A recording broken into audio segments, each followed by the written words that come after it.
we were trying to figure out which of the following represents a negative number. And these are absolute values and bars. That's a notation or symbol for absolute value. And absolute value is always positive.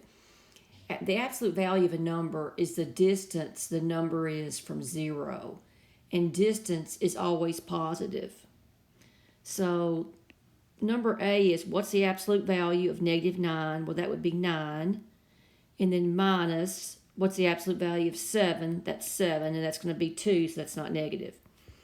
Now, part B, they've just, you've got absolute value of what's inside. Well, what you have inside is negative 9 minus 7, negative 9 minus 7, and that's absolute value of negative 16, and the absolute value of negative 16 will be 16. And look at part C. Once again, absolute value bars are on the outside. That's the absolute value of 7. A minus and a minus next to each other is a positive. That's a negative times a negative. So that's the absolute value of 16, and of course that's 16. Now look at D. Absolute value of 17 is 17 minus. You can't get inside. You can't multiply those two negatives together. You have to take the absolute value first. And hold on a second. D. I'm missing another absolute value bar. Let me put that in here. So I've got the absolute value. That's that one I brought down from above.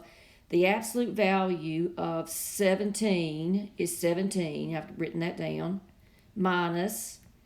Now we need to do the absolute value of negative 9, which is 9. And now you need to take the absolute value of 17 minus 9.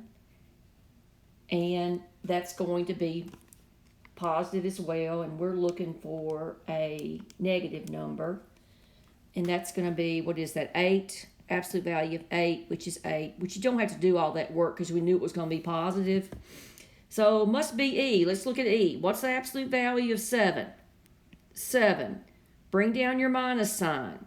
What's the absolute value of a negative 9? Well, that would be 9. 7 minus 9, negative 2.